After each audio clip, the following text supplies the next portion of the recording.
बिस्मिल्लाहिर्रहमानिर्रहीम। लॉगरिथम क्या है? लॉगरिथम असल में एक्सपोनेंशियल फॉर्म का इनवर्स है। और हम लॉगरिथम को क्यों यूज करते हैं?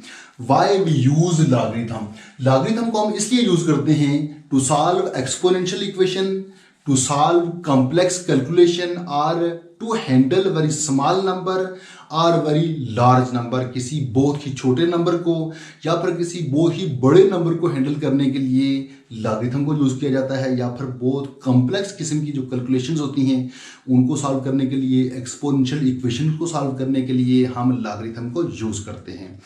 अच्छा, लॉगरिथम काम कैसे करता है? हाउ लॉगरिथम वर्क्स, ये कैसे काम करता है? हमारे पास एक इक्वेशन लिखी हुई है लॉगरिथम की, log a log b with base a is equal to c। यहां मैं इसको नोट कर लेता हूं, log a, इसको शॉर्ट फॉर्म में log पढ़ा जाता है, log b with base a is equal to c। ये हमारे पास एक इक्वेशन है। अब हम इस इक्वेशन को एक्सपोनेंशियल इक्वेशन में कन्वर्ट करेंगे तो ये क्या आ जाएगा हमारे पास?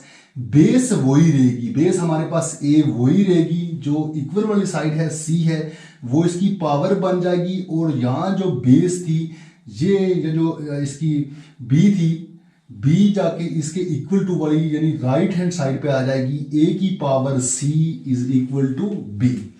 अब फर्ज करते हैं कि हमारे पास a की कोई वैल्यू है, a की वैल्यू 2 है, b की वैल्यू 8 है, c की वैल्यू 3 है। इसको हम अगर इस a b c की जगह कन्वर्ट पुट करें तो हमारे पास क्या जवाब आएगा?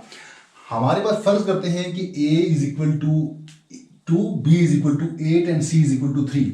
तो हमने क्या लिख दिया? a की जगह 2 लिख दिया और b की जगह 8 लिख दिया, इक्वल टू c की जगह हमने 3 लिख दिया। जो कैसे बनेगा? दिस इंप्लाइज दैट बेस हमारी वही रहेगी, ये चीज जो हमने राइट हैंड साइड पे लिखी हुई है ये इसकी पावर बन जाएगी, और इक्वल टू 8 ये इस तरह से वर्क करेगा, हमेशा इस तरह से वर्क करेगा। अच्छा, ये तो इस तरह से वर्क करेगा। अब इसकी चंद प्रॉपर्टीज हैं, चंद रूल्स हैं, 3 बड़े रूल्स हैं, उनको देखेंगे कि वो कौन कौन से रूल्स के तहत काम करता है। उनको हम 1 बाय 1 देख लेते हैं। पहला रूल है प्रोडक्ट रूल। प्रोडक्ट का मतलब है मल्टीप्लाई, जर्ब होना। हमारे पास कोई 2 नंबर्स फर्क करते हैं, जर्ब हो रहे हैं, log m into N with base a।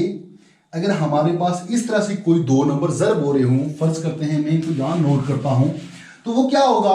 Equal to log m प्लस log n। यानी जब 2 नंबर आपस में मल्टीप्लाई हो रहे हों, एक log में हूं, तो हम उनको अलग अलग log में प्लस से अलग करके अलग अलग फॉर्म में लिख सकते हैं, यानी कि log m अलग आ गया और log n अलग आ गया। ये हो गया प्रोडक्ट रूल।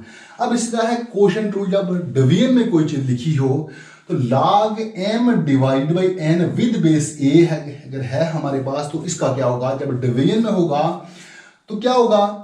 हम माइनस की शक्ल में, यानी इन 2 m और n को आपस में माइनस करके अलग अलग लिख लेंगे। फिर इसी तरह पावर रूल, अगर पावर होगी तो पावर में log किस तरह काम करेगा? इसका क्या रूल है? वो रूल ये है कि log m की power p with base a। अगर ऐसा हो तो क्या होगा? हमारे पास जो पावर है वो log से पहले आ जाएगी, उससे मल्टीप्लाई हो जाएगी, और आगे a log m with base a बिल्कुल उसी तरह से होगा। ये 3 बड़े रूल्स हैं और इन्हीं रूल्स के तहत log काम करता है।